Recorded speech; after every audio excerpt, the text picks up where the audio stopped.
से निकल चलो। आपको अगर दलदली प्रिय है प्रपंच का, तो देख लेना एक समय आएगा कोई समझाने वाला नहीं होगा और तुम्हारी समझ नहीं होगी और तुम्हारा जीवन बहुत दूर प्रभु से होगा। विश्वास करो हमारी बात को। अभी अवसर है, निकल चलो। अभी तुम्हें हरि गुरु की बातें अच्छी नहीं लगती, अभी तुम्हें हरि गुरु का प्यार नहीं समझ में आ रहा, तुम्हें ऐसा लगता है कोई हमारे शरीर का प्यार करे तो वो हमारा प्यारा, इंद्रियों का दुलार करे सो हमारा प्यारा, हमारे मन के अनुकूल चलने वाला मिले तो सच्ची मानिए सारी बातें हरि से पूर्ण होती है। अगर कोई तुम्हें प्यार करता है, हाँ, तो नाटक करता है प्यार का, वो तुम्हारा शोषण करना चाहता है इसलिए प्यार करता है। कौन ऐसा हृदय वाला है जो अपने को न्यौछावर करके तुम्हें प्यार करे? वो केवल हरि और हरि गुणगान में मस्त भगवत अनुरागी, दूसरा नहीं। तुम तुम्हार सेवक असुरारी, स्वार्थ रहित जग जुग उपकारी। ये समझ में नहीं आता।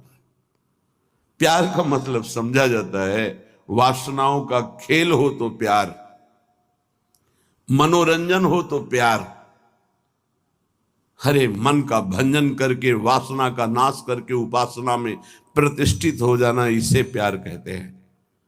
जो अविनाशी प्रकृति से भोग कर सुखी होना चाहता है कभी नहीं हो सकता है। शब्द याद कर लो।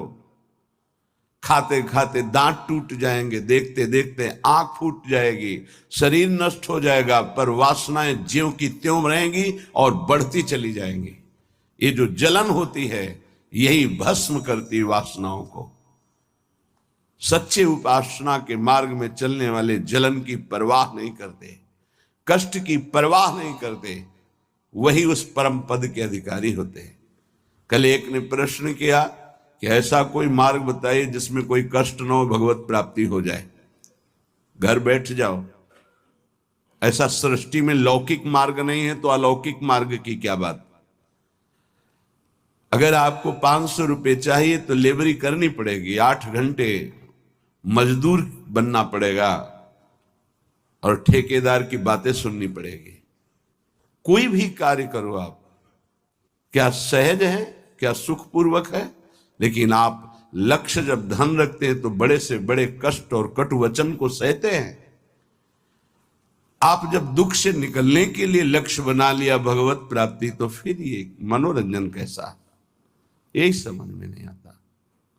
एक आदमी प्यासा होता है, पानी पिला दे, कभी अगर वो दोबारा दिखाई देता है तो नेत्र नम हो जाते हैं कि एक दिन की प्यास इसने बुझाई थी। जन्म जन्म की प्यास बुझाने के लिए नाम मिला, मंत्र मिला, उपासना मिली, उसका कोई महत्व नहीं।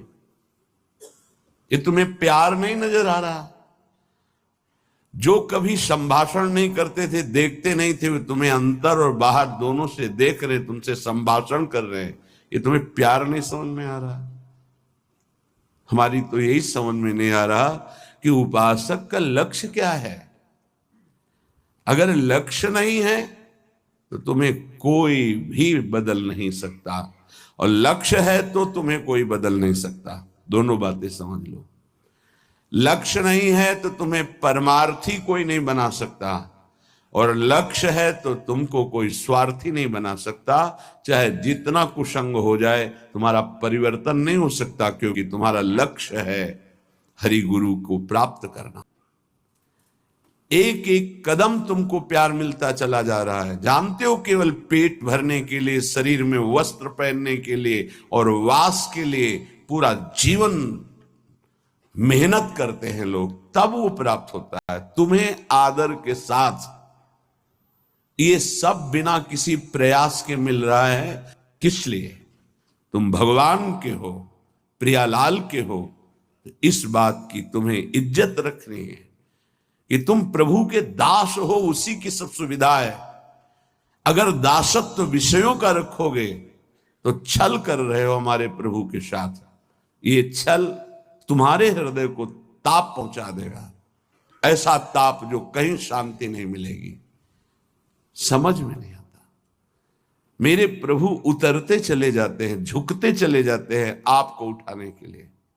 आप ऐंठते चले जाते हैं कि आप कुछ हैं, भोगना पड़ेगा आपको आगे।